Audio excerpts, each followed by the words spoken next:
weekend looks pretty nice for this time of year. As nice as you can ask for, I think, Buffalo, considering what they had to play through so far throughout the regular season. Yeah, I mean, that'll be nice, I guess. Right? uh, Yeah, you I'll look got, it up right now. It changes so quick. I mean, you've got Miami coming in. I saw someone tweeted out earlier this week that the last, what, 8 or 9 times that they've played under 40 degrees, they've lost. Something like Yes, that. So, it was something like that. Yeah, they have a tough streak in outdoor weather. I don't know if that's correlation or causation or what is only going on there. only a couple of those games were in the last like 2 or 3 years too, which is like wild to me that They like played pretty well, I thought, the last matchup. Like I just rewatched that game this week. That wasn't a bad performance by Miami in the weather. yeah, yeah, that's true. Um, And that was a let's really cool see. game, right? Yeah, Sunday at 1:33, low of 19 for the day. Really no chance of precipitation. Sunny, mostly sunny day. So wintry, 30 degrees in Western New York. Not a ton of wind. Doesn't look like. I'll take it, right? Like Yeah. if Um Tua was in and you were trying to slow down that offense, maybe you want to get a little bit of weather. But with Skylar Thompson and that Thompson in that run game, like I don't want to give them any weather or anything. Like let's play as clean as we can get and just rock you and get into the fourth quarter, right? it's just a fun fact that I happened upon for no particular reason. There's a James Cook University in Singapore. You know what? I did know that because on draft night or when he got drafted, I was doing the graphics almost immediately. And when you looked up James Cook, a bunch of other stuff came up beside him, like old historical people and the James Cook University came up. I So I did randomly know that. I bet not so much anymore. And as he keeps Yes, ascending, no, he's now I gonna just keep Googled pushing him. all those Google rankings. Yeah, Yes, no, I think, yeah, over the last month or so, he has shot himself up in all the algorithms, I'm yeah. sure. The whole first page, the whole first Yeah. Google page. No, almost the whole first I Google mean, page. kudos. I want to give you your due flowers because you were on this show in September or on this space now in September with us talking really highly of him when I wasn't really able to get there yet. Um, and it looks like it's paid off. I mean, he is demanding getting more touches, getting more part of this offense. That yeah, he's been a fun story. Uh, I was pretty early on him. I noticed, just the way that he caught passes really stuck out to me, and when he was at Georgia, and Right. um, yeah, I I feel mean like that before hasn't even really been his strength though this year. For me, that's the thing. Yeah, it's like what shocked me is I was excited about his use in that sort of gadget role. When we drafted him, I didn't love the idea of him coming in right away and being a running back two. Like I thought that he was a long time off from that. And what actually has shocked me as the year went on, and really over the last month, you saw it early in the season, is the patience as a runner and not necessarily trying to cut it back outside. You saw a lot of it in college, and I think he used his athleticism to his advantage, which I understand.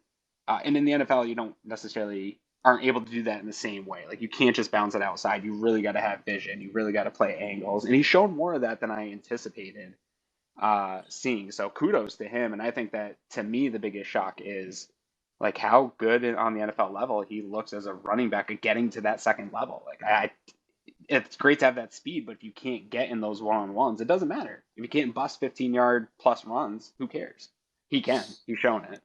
yeah, and between the tackles too, which is Right. he's not the CJ Spiller constantly bouncing it outside looking for the Right. edge. Like he can go up in there in the middle of the field and find that space to we've I know we've talked about him a lot in here, but for good reason, and seeing Sure. how he's developed over the course of the years, it's And been a fun thing to watch. I'm very excited for him and very excited for his increased role in this offense, but I'm also torn because I'm also outside of the fumble last week. I'm also enjoying the way Singletary's running, and I think that The Yeah, they've been a great combination, combination. exactly, and the combination of the two, I think, is actually a very dangerous thing for the Bills to have in their pocket heading into this playoffs because you really don't ever know how a game's going to shape out. And we've seen this combo be able to put together a 4 or 5 minute closing drive, and those teams need to be able to do that in the playoffs. I don't know that every team has that capability with their backfield, and I don't think like when you listen to the national people talk about the Bills' run game, I do think they sleep on how productive it can be when it is needed, when it has to be leaned on. Yeah, I mean, I remember talking to you after. I don't know if we were doing this space yet when this happened because it was so early in the year, but when James Cook's first touch was a fumble, Yeah. and I remember talking to you wherever, like in Slack and or whatever it was, and I was just like, man, that's so disappointing. I felt, it's tough because that's going to be the first impression, but Right. he hasn't fumbled since. And I Right. mean, just look how many people he's won over the course of the season. And well, one thing that stood out to me too last week is I think I after the Singletary fumble, Singletary still played in that game. It wasn't like in years Yeah, past where he's got enough McDermott. cachet with the coaches now that That's what I was. Yeah, I think people sleep on this idea of like let's just get Cook as running back one. I think this team loves Devin Singletary and all the responsibilities and the understanding of this offense and being where he's supposed to. Like, all it's kind of the Tremaine Edmonds conversation a little bit. Some of the stuff that you don't see on the box score at the end of the game that Josh Allen raves about, Coach McDermott raves about, and you just got to kind of trust that role for him. And he still is productive, right? Like he's still getting the ball, he's still getting nice runs. It is a nice combination backfield right now for the Bills. I think it's going to pay off here in the playoffs again this year. Of this offense is the best when you have that balance and that ability to attack with the run. Like I don't care what analytics people want to come in and say, like abandon the run, get rid of the run. That sort of physicality and getting your offensive line engaged in the game in that way, I think it matters, and you can't quantify it.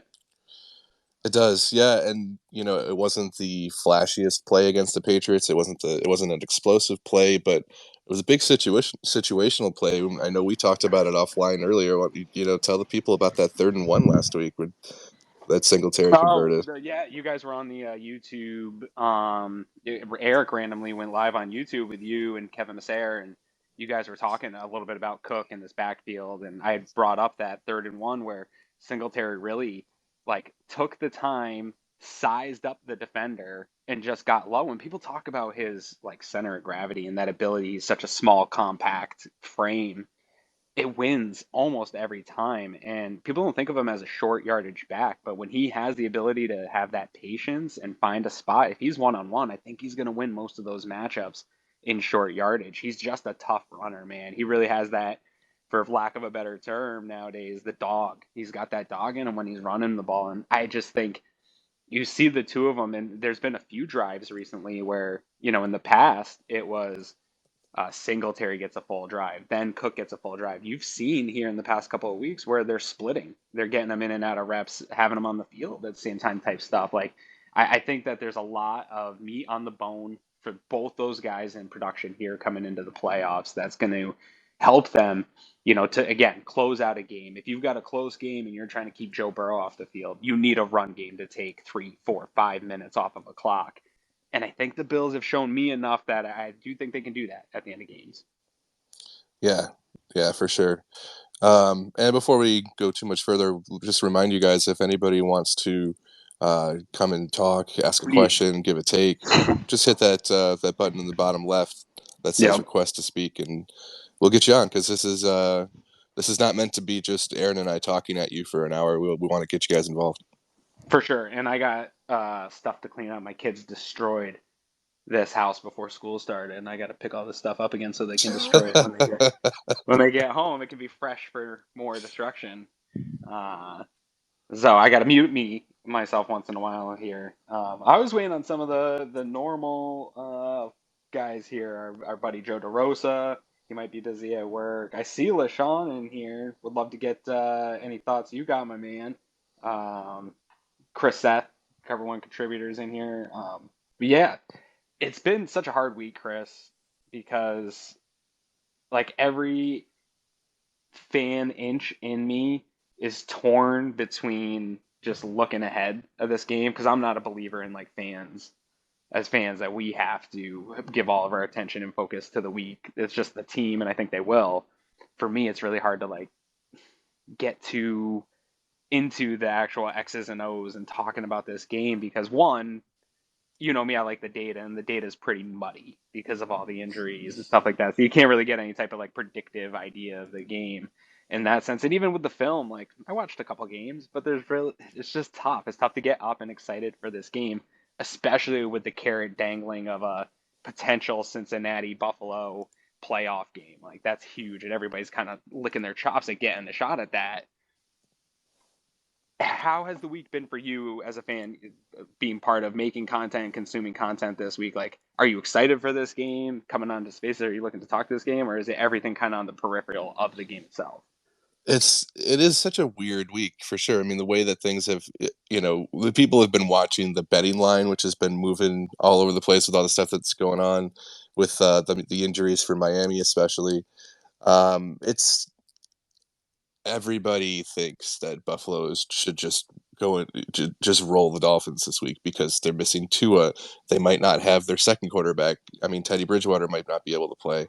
Um, looks like he probably won't play at this point, right? Like it's probably going to be It looked like I heard probably emergency only. Like yeah, he'll be activated, and if it just because Thompson also was limited, yeah. and so They probably there's a chance you would need him. like they're not going to have Raheem Mostert who killed us last time. They're missing Yeah. a whole bunch of their offensive I line. respect Wilson though. Yeah, the offensive line is going to be a problem. I do respect Wilson if they were able to have a whole offensive line unit healthy. What it sets up for me, honestly, like it's a game that people are going to have really really high expectations for the Bills because all these name guys are out, and I do think they're going to win and ultimately, but it might be one of those games where you see them not jump out to a lead and people get real nervous mafia on us.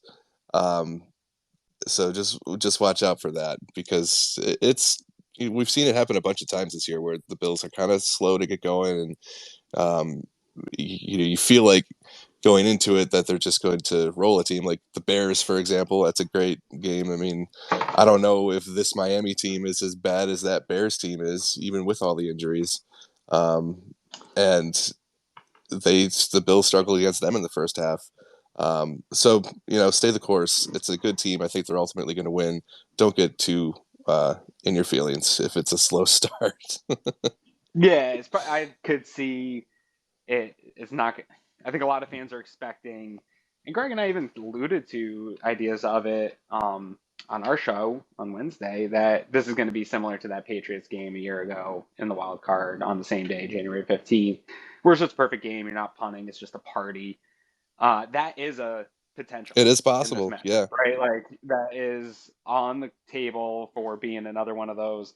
I even the other day, getting ready for the show, looked up some of the biggest blowouts in playoff history because I was thinking of that Oh Bills Raiders, what man, was it, dude. 51-3 or something, like a game like that, Yeah. like seeing the way the Bills were trending in the right direction and Miami was trending in the wrong direction, just it was on my mind. Like, what are some of the bigger blowouts? So I understand why people are getting there, but you're right.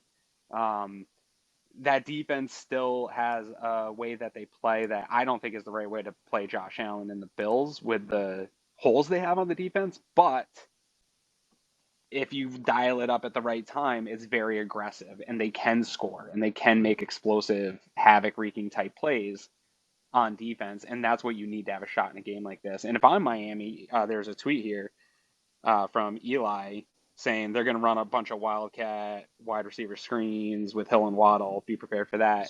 I would even take it a step further and pull into trick plays and pull into maybe putting Tyreek Hill back for kicks. Like you've got to find a way to manufacture some explosive plays in this game to stay within a puncher's shot, and then anything can happen in the playoffs. That's what you got to do if you're Miami. And so there's a path for them to keep it a closer game. I mean, even as crazy as this spread's going to get, it'll get up to maybe 14 and a half. Where's it at right now? 13 and a half, something like that. I'll double check, but yeah, it was pretty. Yeah. I mean, That's a two-score game. Like that I think fans sometimes forget that like these blowouts that we have seen happen are still rare. Like to Right. go up 3-4 scores on a team is pretty crazy and still rare. And so even as bad as Miami looks right now, like it's a I guess it's technically, if it's at 13, it's almost basically they're calling it almost a 3 possession because it's also the Bills are getting the points for home. I don't know. No, it's still 2 possession. Yeah, I would cut into that a little bit, but It would cut in, yeah. I don't know. I still think, yeah, I think fans will be bummed if the Bills only win by 10 or 14. Like that won't be enough of what they should have done against this team. they've Um, yeah, I mean, they really want a big one, and it could be, but I just like it's a playoff I game. don't care if they win by 3, just get Yeah, advanced to the next round. I mean, it's a playoff game. there'll be some stuff to complain about. The Dolphins have not been playing great. They've got a ton of injuries, but they're still Yeah. they're still pros. Mike McDaniel's still a good coach. Um, it might not be the cakewalk that it looks to like it could be on paper, but it also might be that cakewalk. This might be a really terrible weekend of football around the NFL. There's some weird matchups. There's some tough Yeah. matchups. And at least on paper. And we know the NFL, like that's what I was saying earlier. Like everything in me as a fan, despite seeing this matchup, knows the any given Sunday. I've seen examples. Like we can point to examples where teams have overcome these types of things. But the money, the odds, everything else tells you what way it should go. Chris Seth just confirming that's 13.5 right now is the line. 13.5. Yeah, thank you for that. Buffalo Ceilings is one of the Cover One guys. He writes for the website. He has that great player props article, three props on a cloud of dust. It's his winning percentage on the year. It's like 60 something percent. Like if you guys aren't following, that's free money. Oh man, yeah. If you had just been betting Chris's props throughout the year, yeah, you'd be up quite a bit right now. Yeah, that's crazy. I do read it. I don't make the bets. I don't make all of them. Like I feel like next year, I mean, I might try just put a couple units, as they say, on just because just to see. But yeah, I do bet them. So I bet some of them. Yeah, for sure. Because I'm not a huge bettor. I'll throw a few bucks here and there just for fun. But I cannot bet on anything Bills related. Even football, I have a tough time doing any type of betting with. I'll bet basketball all day because I feel like it's more basketball and baseball to me are more games you can box score watch and understand exactly how the game went, and the numbers are, in my opinion, super predictive. And so I think you have a better handle. Football's all over the place, and I've seen people lose a ton of money. Yeah, I was saying earlier this week that I'm so I don't like betting against the spread. I think I might be done with betting against the spread because the team doesn't play that way. If you want to bet, right. Like if you want to bet on a team to win, like you bet the money line because like the Bills, they don't care if they win by 14 points against Miami. They just want to advance to the next round. So I mean, a win by 6 means just as much to them. So they're not going to be. They're not going to be. Wait, so are you trying to tell me the NFL is not rigged? It's not. I mean, I'm not gonna. I'm not gonna say there isn't a ref here and there who, but like there's no like major conspiracy. No. But yeah, I mean, you were talking about some of the other matchups. I've been rooting for Seattle this year because I think the Geno Smith story is such a cool story.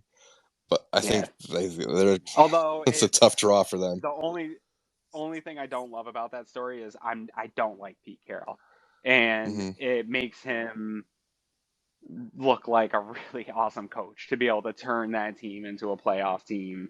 And then especially when you look on the other side, what Russell Wilson's done to what everybody assumed was going to be a cakewalk to a playoff team as soon as he joined. I think the story is as good as it gets. Outside, I think the Bills right now are the best story in sports. Yeah. But outside of what the Bills have been able to do, and if they can make that special run, that Seattle story, and specifically Geno Smith as a comeback player of the year story is really like, it ranks up there with some of the awesome all-time stories of old quarterbacks getting that your Kurt Warner type stories. Like Kurt went on to have a much better career and a much better team, but it's like kind of in that I'll remember this. was it, Neil O'Donnell with the Steelers, like led them on a nice run that one year as a comeback player of the year. Like those types of things always just like stick in my memory. Yeah, and it's possible too that Gino's renaissance says more about the Jets of old than it does about the Seahawks of new. Sure. But Sure. it's been fun just seeing a guy like get another chance and have it go so well. Definitely. So, but yeah, We got Chris came in. He's a speaker here, and oh, hey, Tilton Money's in the what's house up? too. We got some cover one What's love. up, It really guys? is now cover one and Hey, friends. what's up, Tilt? Thanks for coming in, man. Yeah. I mean, you guys were talking about the Bills and the spread and everything, and I was just like thinking like Miami's coming into this game with like literally no pressure on them, right? No Yep. one expects them to do anything. The Bills, like to Aaron's point, even if they win, if they don't win in style, people are gonna like question whether they can win the following game, regardless of who the opponent is.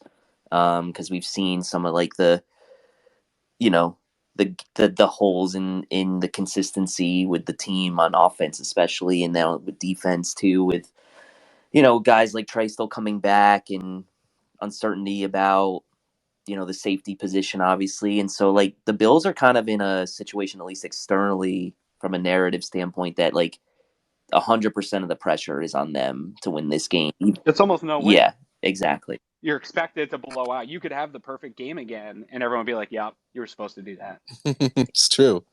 That's totally true. It's a tough spot to be in, to be honest. It's like as like happy we are with the draw, right? Like this is the matchup that Yep. that I mean, looks Well, great. the problem is it's the what is everybody talking? Nervous mafia. Yeah. yeah, Is still inside us because really, it is. again, and It Chris, is. you could probably talk to this, like the odds, the probabilities, the data, the film, every indicator that tells you anything about football is telling you it should be a big win for the Bills. Yeah, for sure. Chris, Seth, did you want to jump in here? Oh, all I was going to say was, like what you guys are talking about.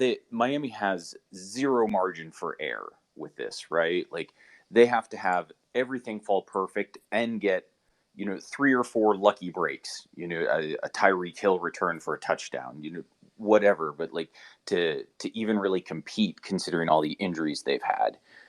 So all the Bills can really do is achieve what they're supposed to do.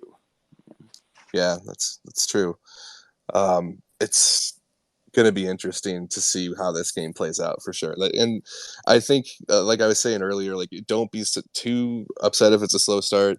I don't think that the first quarter or even the first half is necessarily going to tell you how this game is going to go because, Miami might come out and they might be a little scrappy to start. It could be one of those games that swings the other way in the second half.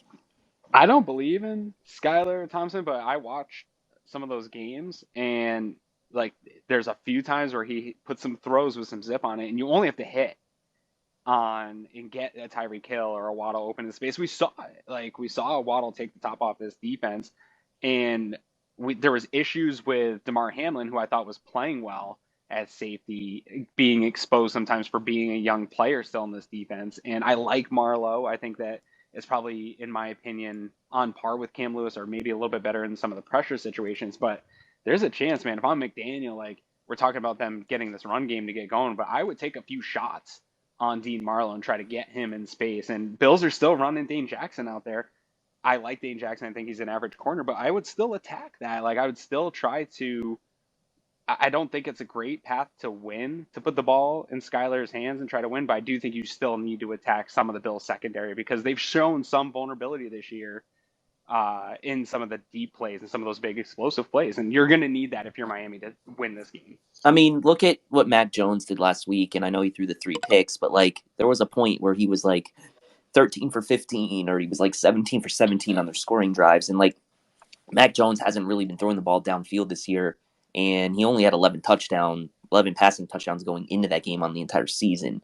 And if Trey White doesn't make that pass breakup on Devontae Parker down the field, or if I think it was Milano or it might have been Edmonds gets called for that pass interference on that ball down the middle of the field, like things could have turned out differently against guys like Kendrick Bourne and Devontae Parker, who are not as good as Tyreek Hill and Jalen Waddle. So, although I do feel like historically, Trey does struggle with that speed of He Hill, does. but he has struggled with some of the big physical guys since he's gotten into the league. Where at the same thing, people get frustrated with Dane Jackson. Like sometimes at the point of attack, at catch point, he gets bodied by some of the bigger guys. Devontae Adams has had good games against the Bills for like 5-6 years somehow. It seems like it's there. I mean, Parker's ability to go up and like high point the ball is like one of the best in the league, in my opinion, when he's healthy. Like he's always been a talent, but he just hasn't had that consistency that I think, Miami was hoping for when they had him. And obviously, when New England, he shows flashes. But like Tyreek and Waddle, like you saw it back in week 3. Obviously, like totally kind of different evolution of these teams. But like it only took that one big shot to Waddle to kind of change the game there. Now I expect the Bills offense will play a lot better as far as finishing drives. I'd say more off, efficient. like, they had 500 yards in that game. You just never know in these playoff situations. And like I don't think like internally like McDermott is like looking past Miami at all, or the team is, but like obviously the narratives externally are going to be that like we should be looking past Miami to what's ahead, but internally I doubt, very highly doubt that's going to be the case. All the press Greg conferences. Tompsett, what's up, Hey, man? what's going on, Chris? Good morning, everybody. Yeah, I think all the press conferences, all the comments that have been made, you can see them very focused, very complimentary of the Dolphins, talking about how seriously we take them, talking like every single time they come up, they reference, oh, that's the team that beat us. Like you can tell McDermott's drilling that into their heads of everything that's there. And I think, Tilt, your points are valid for last week, but I think it's also important not to forget the circumstance that they were in, that, they probably had less than half the normal prep time they would have had for a game playing against a team. Yep, that's fair. And playing against a team that was fighting for their playoff lives, at that point, it's like, full kitchen sink game of pulling everything out. So, like it wasn't great, but I didn't expect it to be great. It was just find a way to win because you have to just move on, even though you just dealt with everything that you dealt with. So, I don't know that was like some clear reflection of like, hey, this is a fully prepared game plan of a team going in. It was kind of, hey guys, let's do the best we can here and find a way to get a W. Yeah, it definitely seemed like that playing out on the field. That big Bills guy coming in to speak. What did you want to say?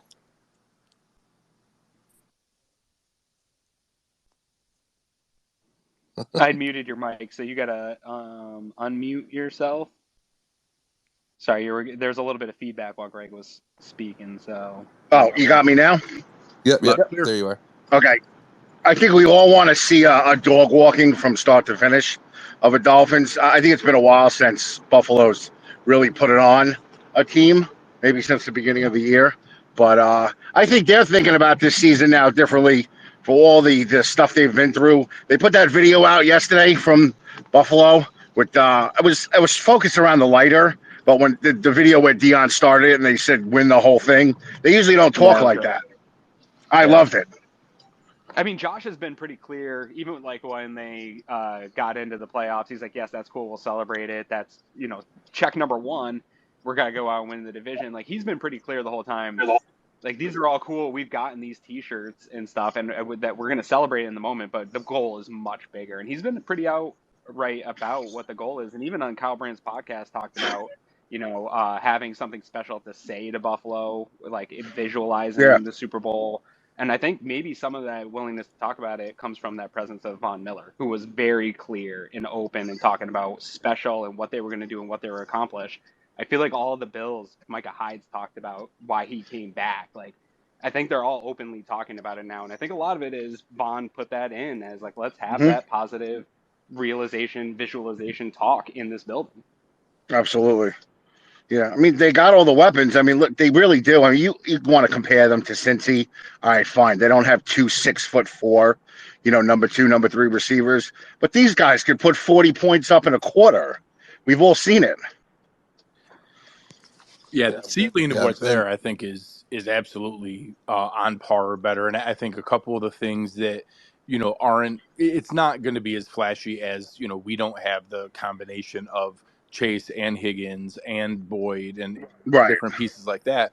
But the overall roster is where it comes in. The Bills were only the 7th team in DVOA history to be top 5 in offense, defense, and special teams. And those other teams are like the 85 Bears, the 91 Redskins, the 92 Eagles. Like, you're talking about like historically good teams to be good Great at company. everything. Yeah, it's just one of those things where it's the kind of teams that can just be good at everything. And now, despite obviously the traumatic events with Hamlin and losing Miller for the year, there's a chance that they have everyone else back for this game, like the entire roster that we planned on being there and being available. It really is kind of crazy how everything's come back full circle. Yeah. And how unreal you might see Hyde and Poya next week together. I mean, it's certainly. I didn't think. I was hopeful and was talking about that on our shows. That it certainly sounded like he wasn't doing all this work for nothing. The speed at which it's come back, and especially even Eric pointed this out. The Bills, like the way that Sean McDermott is talking about it, the way the Bills' social media team is putting it out there, he is coming back, and it's going to be soon. Like it's way more aggressive than what I had expected. Yes, sir. Yep, totally. To sort of talk to that point, Greg, more of the team and those that unprecedented stuff. This also isn't a team that this is out of nowhere, right? Like they didn't just come out of nowhere and become this super team. This was a team with a lot of pressure, a first place schedule, tons of adversity, who still got through it all. And like Josh continues to say, is exactly where they wanted to be. They still control their own destiny. All their goals that they set out for them are still right there. There was a point this season where people were wondering if they were really going to slump and slide out of control. And they're Aaron, exactly where it's supposed to be. And what's crazy is what's the stat? I'm sure you know it better. The 3 losses are points and 4 plays, and they're undefeated. Oh yeah, 8 total points, and if you switch 4 different plays, if they just snap the ball in the end zone and quarterback sneak forward, they would have. Yeah. It's amazing. Like the Philly can't say that, Minnesota can't say that, Kansas City can't say that. It's crazy. Yeah, and so that's what gives me faith too. Is like this isn't out of nowhere. They didn't have some miraculous season where they come out of nowhere and they've been doing this for a while, and they're tested. They're tested in the regular season. They've been tested in the playoffs. There's a lot of experience. There's a lot of continuity throughout this team, and having all those reps. And I think that stuff is the playoffs is where that stuff comes in and where it matters the most. Joe Marino in the house. What's happening, brother? What's up, Joe? Fellas, can you hear me? Oh yeah, we got you. How you doing? Good, man. How you doing? I'm good. I saw this Twitter Spaces pop up, and I just finished doing a scouting report on mid-day 3 corner. So I was happy to have something. Those are my favorite, brother. Those are my favorite guys. I was going to say that's Aaron's love language. Well, let me introduce you to Darius Rush, 6'2", 200 pounds with 33-inch arms, a wide receiver convert. I love it. Yeah, it's too early for that conversation, but I have to prepare now so we can have it in a couple months. But I have a question for you guys. I would be curious as to when you look at this Bills team entering the playoffs and not really being mindful of the path or being mindful of injuries, what would you identify as your number one concern offensively and your number one concern defensively as the Bills prepare to go on a deep postseason run? Well, I'll jump in just give a quick one, and then you guys can follow up. Offensively, my concern is that I guess there's 2 that are kind of jockeying, but the big one that jumps out to me is the lack of a consistent secondary receiving option in the slot. And hopefully with Beasley, he's got unlimited call-ups throughout the playoffs, and hopefully he can come on and get some more playing time. Or it seems like McKenzie might not play he's now on the injury report. But between Beasley and Shakir and frankly Dawson Knox, we'd like to get someone else in the middle of the field who's going to be sort of that safety blanket for Josh. And then on the defense, it's got to be the secondary, right? I mean, it's tough with the injuries and everything, but want to see some more consistency there. Yeah, I think. For Go ahead, Aaron. Go ahead. I was going to say, I second exactly what you're saying, Chris. On the offensive side of the ball, for me, is that whether it's Gabe Davis cleaning up some of the issues that we're all talking about with Gabe Davis, or what I think is maybe more of an issue is how they're using the slot and who is getting the reps in that slot. I would like to see more production there, or even to Dawson Knox. I'm fine if we get more of that sort of production that I'm looking for coming from a Dawson Knox. So either way, I think we need to get some more of that in the middle of the field. And then on the defensive side of the ball, for me, it's really, I almost agree with exactly what you said, Chris, but for me, it's the timing, pass rush, and coverage on some of the big down stuff. I feel like that has been what's missing since Von Miller left. I still like what they're doing on the defensive line, but it seems like sometimes it just doesn't time up well with complementary pass rush and coverage, and that's when you're seeing some bigger explosive plays happen. So I want to see that kind of defensive stuff tighten up a little bit for them in terms of complementary. Yeah, I mean, obviously, I think both of those are valid, very strong cases. Just for sake of an interesting conversation, I'll go a little different direction. My number one is, what Josh Allen are we going to get in the playoffs? In that we've had these discussions a lot of times about, I've gone on my rants about, hey, it's not fair to ask for big play hunter Josh and death by 1,000 cuts Josh, just because, you kind of take the good with the bad, and that when you're hunting for those big plays, and that every once in a while it's, the throwing across the body for the interception. Well, also it's jumping out of bounds as time expires and throwing across your body for a last second touchdown at the end of the half. And that, rolling out and cutting, and that, hey, you're not supposed to throw from the opposite hash to the far corner of the field and trying to go across everybody. But hey, sometimes it's a 63 air yard touchdown. So what Aaron brought up really well in our last show was, we've only seen it in glimpses and small snippets, but last year in the playoffs is when we saw both. That's when we saw, true Terminator Josh, where he was being patient. He was taking what the defense was giving him. And then the moment they got frustrated and came up, that's when he rolls out and against Kansas City hits Dawson Knox for the crazy play down the field over the top, because they finally got frustrated and came up a little bit. And, I do think that, consistent slot weapon and secondary options and a strong run game, all those things are nice. Those things aren't going to win us a Super Bowl. Josh Allen's going to win us a Super Bowl. And that all those things are helpful. They're complementary. It would be better if we had them. But if we look back in 5 weeks from now and are explaining why we won a Super Bowl, it's going to be because Josh Allen went on a historic run.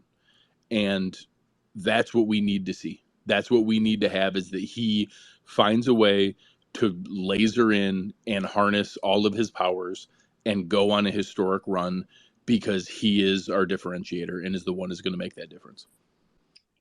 Yeah, I agree with you, Greg. And I would and to take it a step further, I think the red zone is where I'm looking to see what's going to happen. Obviously, there was like those storylines in the past about how great Josh had been in the red zone, kind of leading up to this year, and not turned the ball over. Obviously, saw zero? this year. Like, didn't he go the longest stretch of his career with literally zero red zone turnovers? Yeah, and then now he has the most this season. And okay, presuming you get past Miami, when you go up against teams like the Bengals and the Chiefs or whoever it might be, like, you're gonna have to finish drives with touchdowns, and you cannot turn the ball over in the red zone. At worst, you have to get points, and against those teams, you're gonna probably have to, in most cases, score touchdowns. And we saw the beginning of the Bengals game, the Bills settle for a field goal, and then the Bengals start driving again down back on them. So for me, Josh, you're right. He's going to have to go on a historic run. And part of that's going to be, for me, like, you have to get back to that place where you are just uber efficient and productive in the red zone and not turning the ball over. So I think all of those things kind of go together. On that, I got to hijack that red zone one real quick and flip a question back to Joe Marino here, because I don't get to talk football with Joe. I get to talk to you guys all the time. I've been banging the drum for getting Josh rolled out in the red zone all season long, getting him on the move, getting linebackers, defenders in conflict, having to make a choice of come up, tackle, try to tackle one-on-one with Josh Allen, or let him run, or Beasley or Knox coming across the field. Like, get that conflict happening in the red zone. Can we weaponize Josh more in that way, or do you like what Dorsey's been doing in the red zone so far?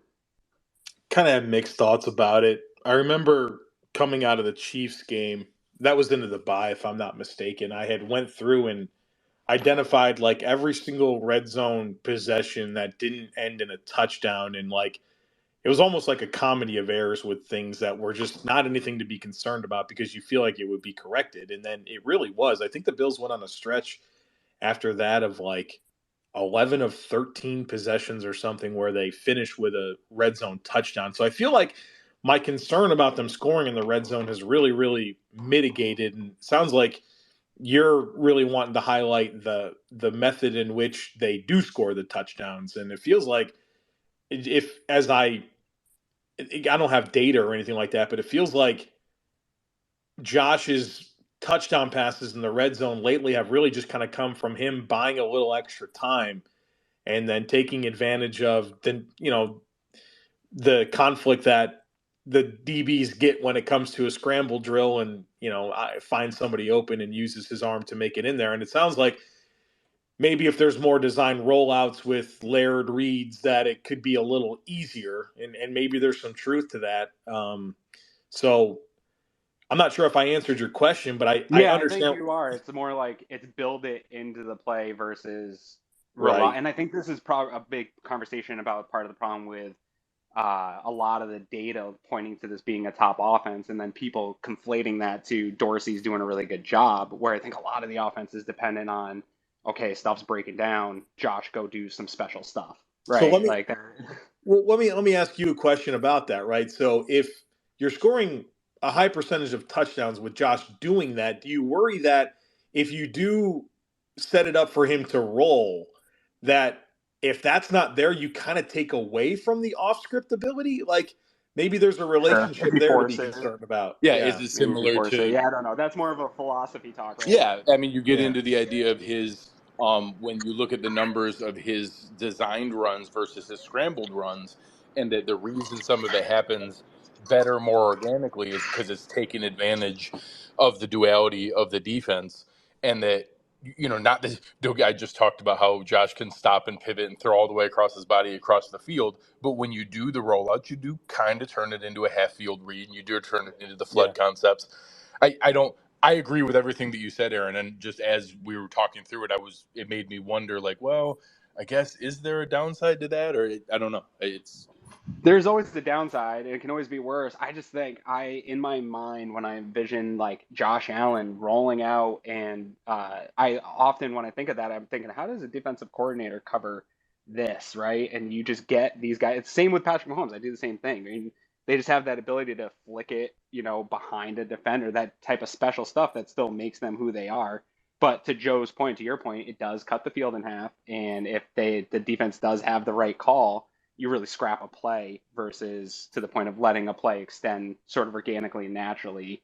You're not necessarily scrapping. I don't know. If you guys watched the Chiefs game this past week, most of us did, kind of rooting for that goofy upset with the Raiders.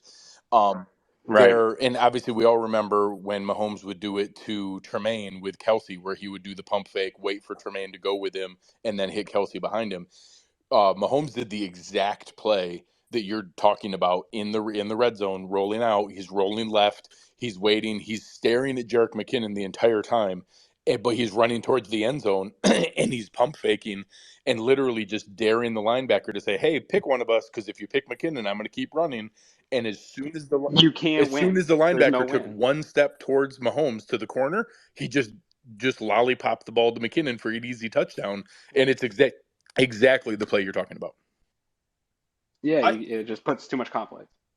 I think a lot about Stephon Diggs' impact in the red zone, and not necessarily. I don't think Steph catches a ton of red zone passes for touchdowns. I could be wrong about that, and you could correct me. But the bottom line is that I know that he commands attention, because I think teams generally know that the Bills want to throw the ball to Stephon Diggs in the red zone. And I think maybe where some of this has been lacking is just maybe not having dynamic route runners that can just win a route. So if they roll coverage towards Diggs, and Josh is going to have to work progressions a little bit more.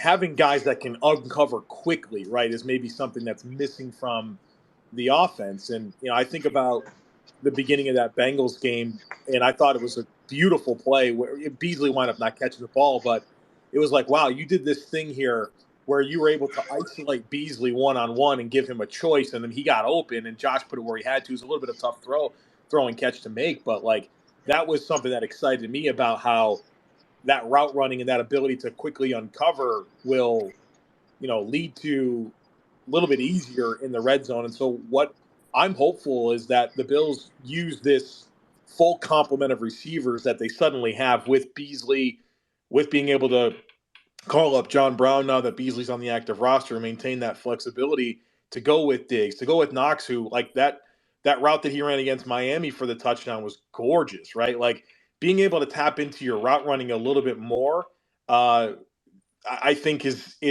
going to be the biggest thing in the Bills' success throwing the football in the red zone, in my opinion. Well, and talk about adding back if they're able to get Crowder back starting next week or the week after. Now you're talking about, is a 33 or I don't know if he's 34 now, however old Cole Beasley is that the same as the 2019-2020 Cole Beasley that we had? No, it's not. But some of those years were ending. 2 years ago, it was broken ribs. Last year, it was playing on a broken leg. And now all of a sudden it's, hey, yeah, he's not the exact 100% that we had, but is there a chance that no wear and tear on Beasley and now just coming into this point, rotating with a Jamison Crowder to keep both of them fresh, can we cobble together that production that, hey, we need 5 or 6 high leverage moments where you go out and still have that stutter step to give us the option route and to just roast that one dude and then catch the ball. And I don't care if you catch the ball and just immediately dive forward, he can still convert those plays, whether it's in the red zone, whether it's on third down, just to get a handful of those. Is that enough to keep drives alive where then Josh can go back to the development we're seeing from Shakir and, obviously the fun discussion around Gabe Davis that's been going around? Can we still get some of those big moments besides just Stephon Diggs? What I love about this conversation is Bruce Nolan and I had this talk on his podcast last year one time. We were talking about our pet peeves with football, and we both really agreed on this one, that this old idea that size is what matters in the red zone and the back shoulder throws and stuff like that, where I love we're talking about separation in tight space matters, with how, especially with quarterbacks like Mahomes and Allen, who can get the ball into a spot tight fast. Like, I have always believed that if I prefer the ability to separate and get space in tight space because it's so limited, where size, I don't think that probability matches up for just size anymore. I think that's an old NFL adage that sort of still kicks around. Let's see here. We got some people, and I know that big Bills fan, I did mute your mic. I don't know if you had a point to make there, but you still were having some feedback while somebody was talking, so come on in. Oh, well, yeah, sorry about that. I didn't realize I had it back on. How about they could run a lot more also in the red zone with or without Josh? I feel like Buffalo doesn't run enough inside like the 10. So not only running, but I want to give a quick shout out to our man, Adam. Adam Pencil's been a great addition to the Cover One staff as well. Awesome with data research. He was a lot of fun with Chris and Anthony last night on the watch along with the Sabres for for playback. He uncovered that on FanDuel and DraftKings right now they have bets on which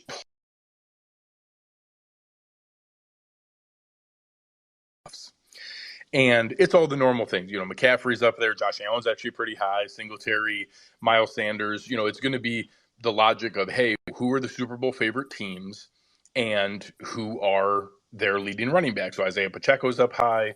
Jerick McKinnon's actually pretty high. And the best you get in any of those odds is like 11-1. Josh is 8-1. McCaffrey's like 4.5-1. Even Elijah Mitchell is like 13-1. All of a sudden, he stumbled across – they have James Cook at 34-1. He's almost the lowest player listed. And now, you can have a lot of different arguments of, okay, the Bills are kind of a three-headed rushing attack, and it could be Josh or it could be Motor or it could be Cook any given game. Well, this last game, even before Motor's fumble, Cook had more snaps than Singletary. He had more touches than Singletary, and then obviously did after the fumble. And now you're going into it like, even if it is a three-headed attack and you're saying it's kind of a 1 in 3 chance, the Bills have a better than 11-1 chance of going to the Super Bowl.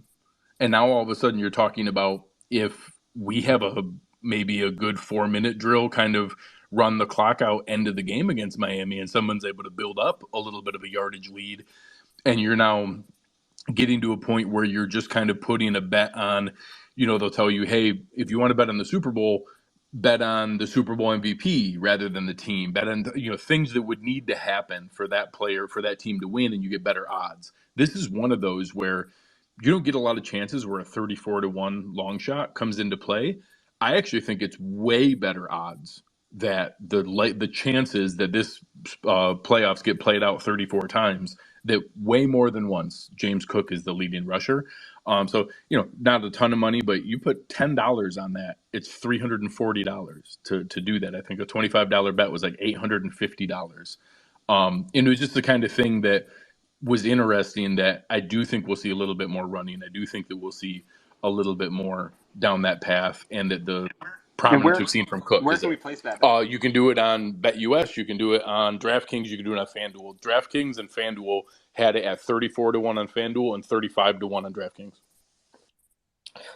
And the Bills are 27th in DVOA and red zone rushing. So definitely an area where I do wish we could filter the I know you can filter by week overall stuff, but I wish in some of those, I was looking for something the other day for the Bills since Von Miller. It was adjusted sack percentage since Von Miller's absence. Do you know how to filter that, Dave, or is it possible?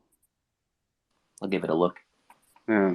Anyways, I love Football Outsiders, and I love DVOA, and I love the ability to filter weeks, because you can get a little bit more of even micro snapshot. But some of the data I couldn't find a way to filter it. Hope that I can do that later. But that's just geek talk. Damar Hamlin asking to speak, raising your hand politely. Love that. Come on in.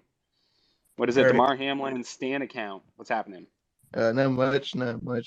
Just chilling. But I was gonna say, I kind of want to see us defend and run better. Because the Bengals have a good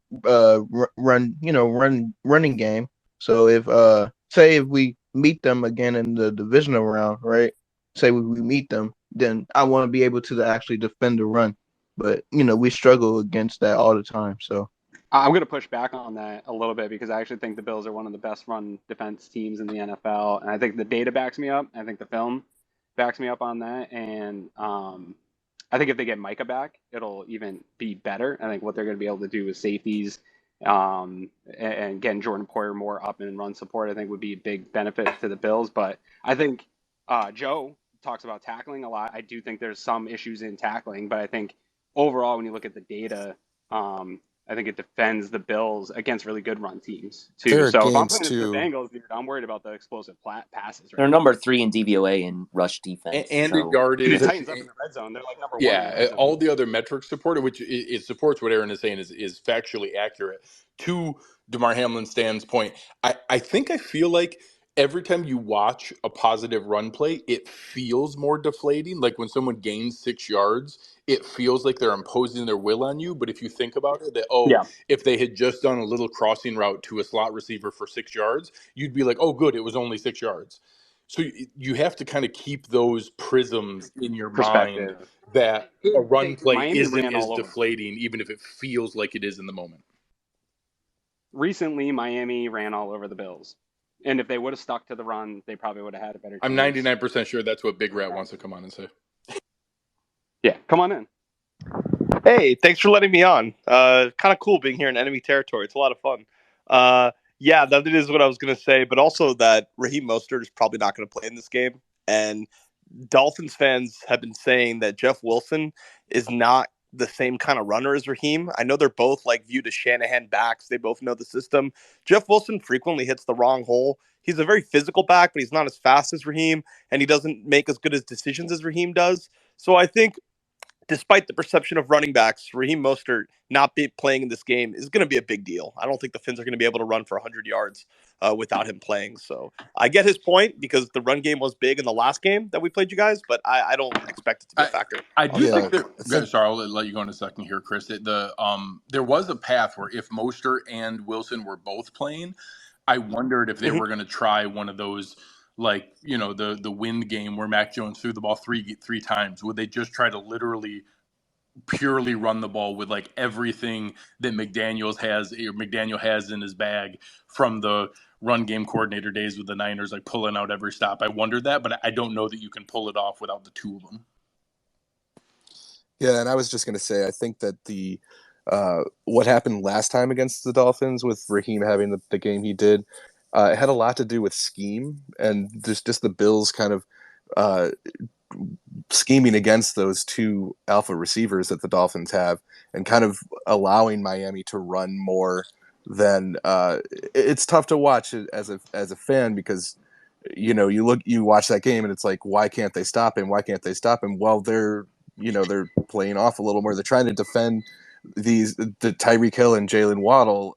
They'd rather Raheem Mostert beat them.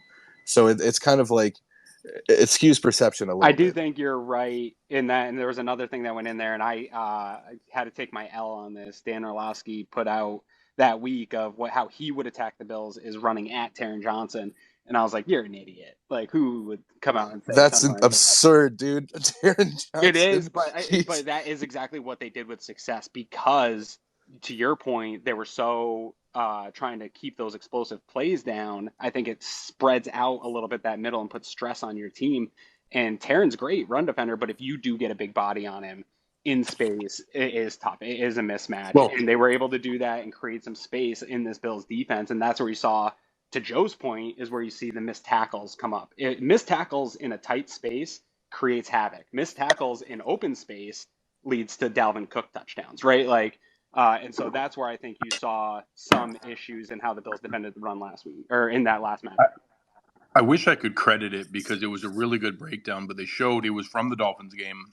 And they showed it wasn't just running. It wasn't running at Taron targeting him. It was the idea of, hey, if we pull players in motion and we bring Hill across the formation, and that makes Milano shift over one gap, and that makes Edmund shift over one gap, and that all of a sudden now puts Taron Johnson, that simply by the timing of the play and the obligations of the Bills defense is, Taron Johnson's run responsibility is the gap that's being blocked by Robert Hunt. And that, I love Taron Johnson. He's a phenomenal nickel corner. Robert Hunt, as pointed out by Eric, is a freaking grizzly bear. And like, that's just not a positive matchup for the Bills. And that kudos to McDaniel. He found that, hey, if we can get them to where they're going to stay in base, and the Bills stay in their base more than any other team in the NFL. I think I read it was 13% more than any other team stays in nickel. The Bills are in nickel 94% of the time. That if you're going to do that, that we can shift you and all of a sudden now get you to use your scheme against you, and being able to, now get Taron Johnson, who is great coming up from the corner, coming up, maintaining, contain on the edge, being able to blitz and fire his gun in open space. He's awesome at that. He's not a run stuffer who should be taking on fullbacks and Robert Hunt in the A gap and in the B gap. So it is interesting to see, can they figure out a way to not let teams force that upon the Bills and get Taron Johnson caught up in that muck. We got to get Lauren in here. Longtime listener, first time caller. Come on in, Lauren. What did you want to say? Happy birthday weekend, Lauren! Thanks, guys. This is kind of a little off topic and a little shift, but listening to Joe's Locked On episode this morning, he mentioned that, Kyle Shanahan has a history now of injured quarterbacks. And we've seen like the issues with the Dolphins quarterback situation this year. How much of this do we think is like just fluky and just it happens, or is this, possibly them putting their quarterbacks in dangerous situations?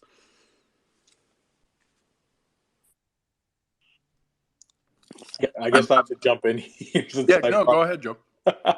It's just something that it crossed my mind yesterday morning as I, just try to dump every thought that I have about the game into the podcast. And it's like, looking over this Shanahan-McDaniel tenure, not necessarily like they had a lot of mutual time together, but now they're individual. But like their quarterbacks just get injured all the time. Like it's just absolutely insane when you look over their history together, whether it's Jimmy G or CJ Beathard or Nick Mullins or this year they go Jimmy G or Trey Lance, Jimmy G to Brock Purdy. The Dolphins are starting 3 quarterbacks this year.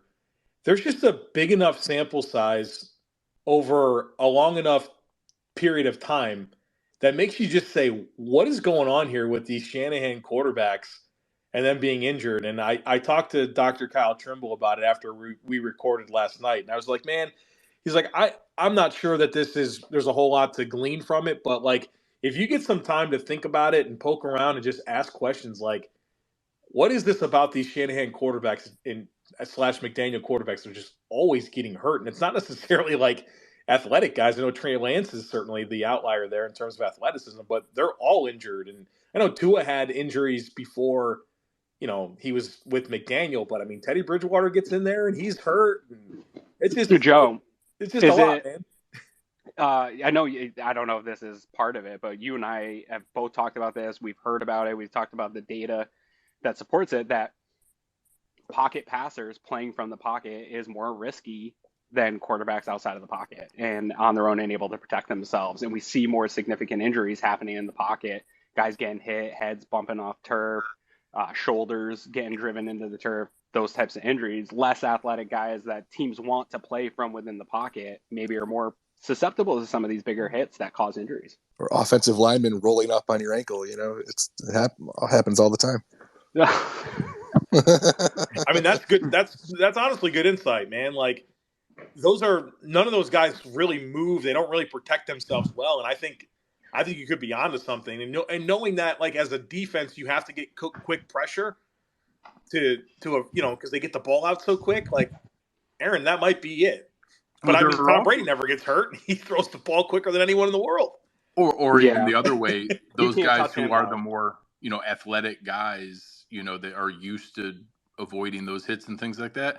I wonder if there's also something of how the Chiefs during their run earlier, where it was player after player with like questionable off-field decisions and circumstances, and how some teams their filter is stronger or weaker of what they're willing to allow through or who they medically red flag and say, nope, we're not going to be looking at that.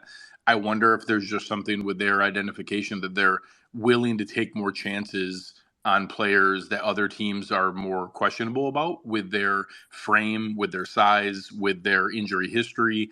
And all of a sudden then there's still the random happenstance of like, hey, sometimes guys just get hurt. It just happens.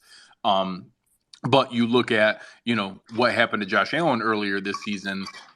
Would other players who aren't 6'5", 260-pound monsters continue playing through what Josh played through? And would other guys have been out or had to have surgery or missed other periods of time? And it's interesting, like, is there something to their approach that allows a higher probability? Possibly, for sure. I mean, injuries are so interesting. They're so unique. They come in bunches. Look at the Chargers for like 4 or 5 years now. Nobody's been able to pinpoint how they had so many significant injuries. And I do think, though, this comes back to something we talk about often with this Buffalo Bills team and how blessed we are with the leadership they have. The investment that they have made into the health and wellness of their players, we see examples of it pay off all the time, and how they manage it with data. They hire a bunch of analytics people, and everyone thinks it's for just football stuff, but it's for managing health and managing through a long grind of a season. I think the teams that are prioritizing that also, it pays off. So maybe that's also baked into it, where those teams don't have the type of investment and resources put into getting players back. So maybe they have more substantial injuries that they're dealing with. I'm not sure when it comes to injuries. I'm speaking way out of pocket here, but it's definitely an interesting conversation for sure. We got Joe DeRosa finally made it in here. We got Don Purdy here. And guys, let's get some points out. I do got to get going. My little guy is going to get out of pre-K here at 11, so I got to be in my car at 10:50. So we got a little bit of time, but not much. So come on in, fellas. Well, they were requested, not added. Let me add them as speakers here.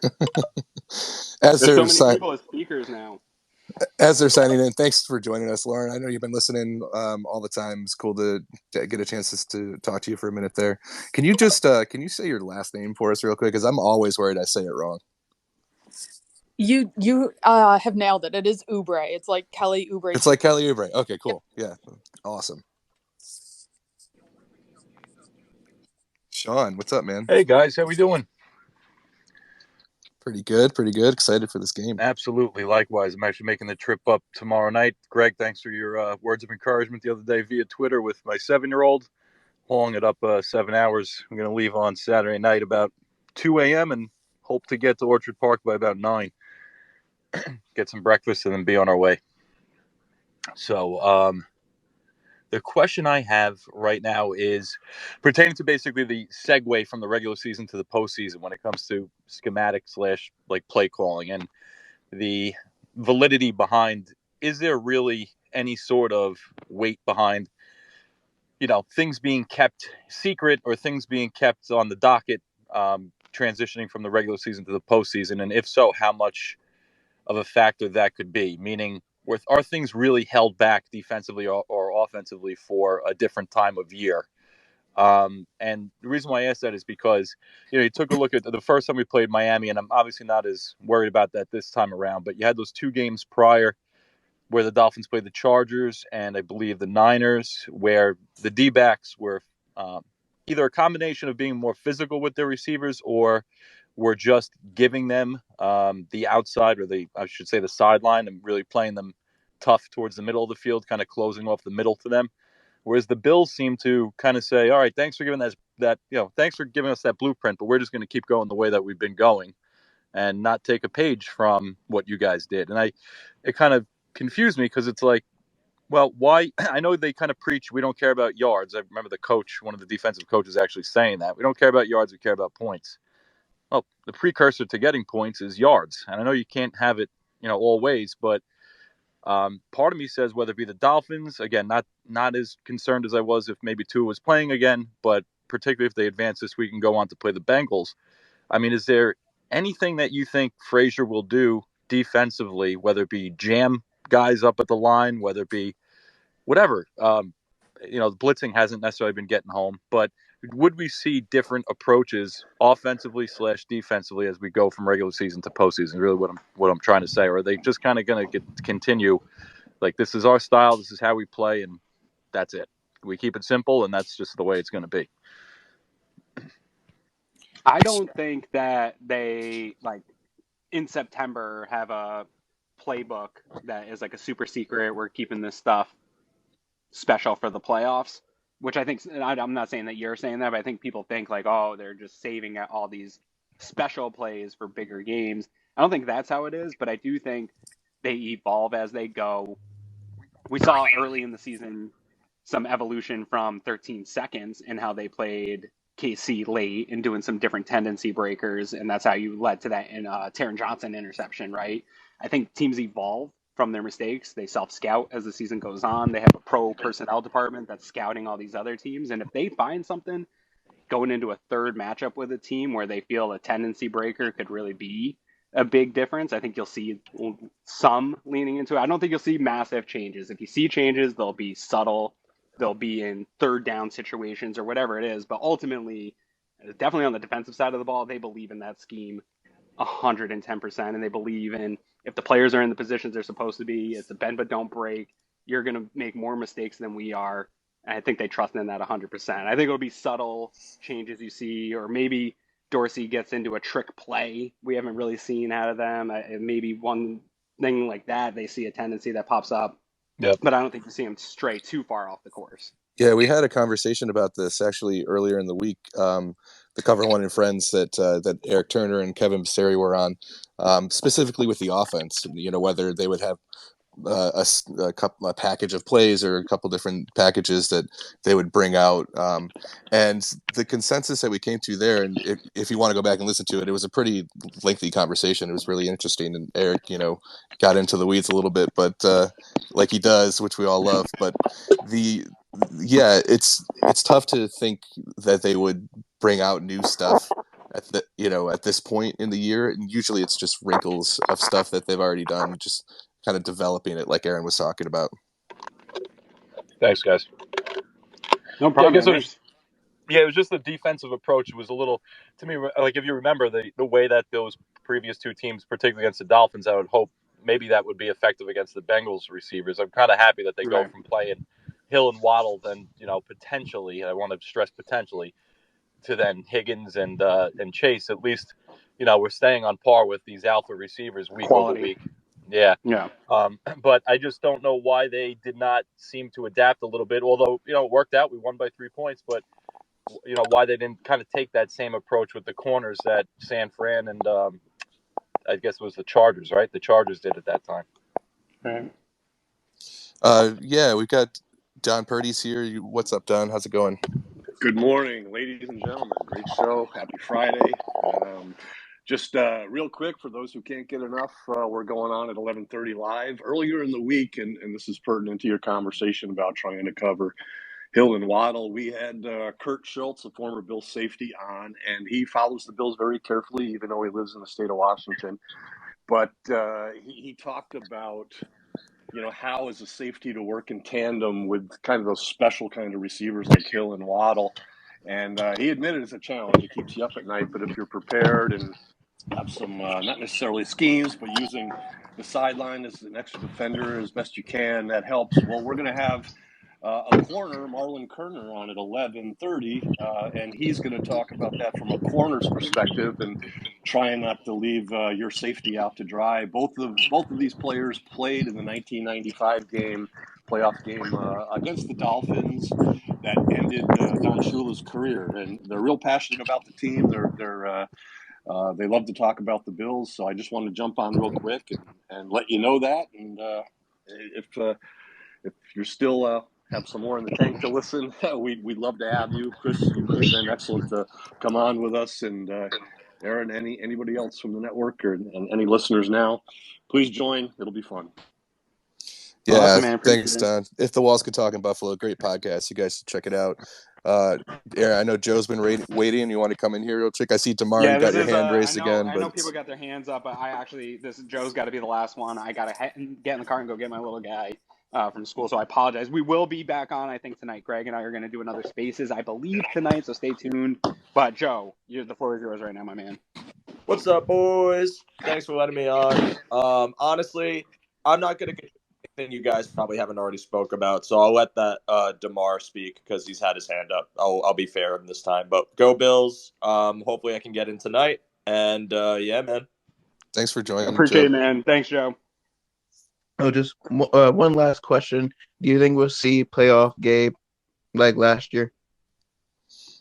I hope so, man. Yeah, right. That would be nice. Yeah. But that Gabe Davis conversation, that's a whole other thing. And actually, there's another great video that we put out earlier this week. It's about 15 minutes long. It's all about Gabe Davis. If you guys check that out.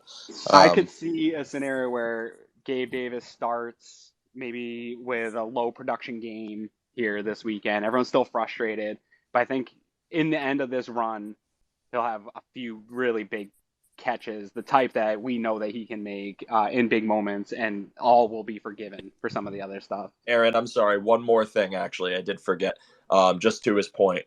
But I think it could actually be more than the Pats game last year. I just don't think Miami's defense is as good. I think you have playoff Allen coming in, and he plays with a fire under his behind whenever these games get going. I think they're going to get creative with their passing attack, and I think you're going to see contribution from everyone, especially Dawson Knox. I think is going to have 2 touchdowns.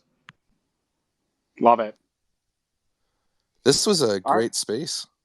Yeah, dude. It's playoff spaces, right? Buffalo's different right now. I dropped my kids off this morning. Everybody's full Buffalo Bills gear. Like, there's buzz. It's not as buzzy as it was going into that Patriots game because we had some demons to get out of our system in that game, and I think everybody's kind of muted by the fact that this should be a blowout, but it's still playoff football. Everybody's still excited for the Bills right now. Yeah, for sure. We saw, I mean, Lauren L, I saw you guys at the Sabres thing last night. That was cool. That was a lot of fun for anybody else who was there. I'm sure we'll be doing more of those. But man, we had Greg Tompsett in here, Dave Tilton, Joe Marino, Chris Seth, Don Purdy. I mean, thank you to Lauren Oubre for jumping in, Joe DeRosa, Sean Austin, DeMar. I know Buffalo Bills Reddit's been trying to talk. Oh, shoot, But sorry. yeah, it's all, it's Sorry, tough, Bills man. Reddit. I But didn't see, hey, you know what? It's hard to see all the names. I didn't even see that it was Bills Reddit. That makes me That's feel okay. sad. I'll just hop on this evening. Yeah, I will. When I get back, I'm gonna be my kid here and talk to Greg, see what we're thinking here. I think it'll probably be like 9:30 ish. We were trying to do a YouTube, couldn't pull off getting all the guests in time, so I think we're just gonna space out a little bit tonight and talk more Bills. Should be fun. Yeah, man. Yeah. So thanks, guys. I'm running out the door. Got to go get this damn kid, and I look forward though. Just not Sean McDermott speaking right now, so I don't know if we'll get any new news updates. But I'm gonna go cram WGR on the radio, and I'm sure we'll be chatting all day on Twitter, guys. I appreciate everybody joining us. This will be up on YouTube later. I'm sure you'll be able to replay it back here. So appreciate everybody. Thanks so much for coming on. Go Bills, and hopefully we'll see all you guys again tonight. Yeah, come on back. Go Bills. Yeah. Swish the fish, right? Bills. Let's go.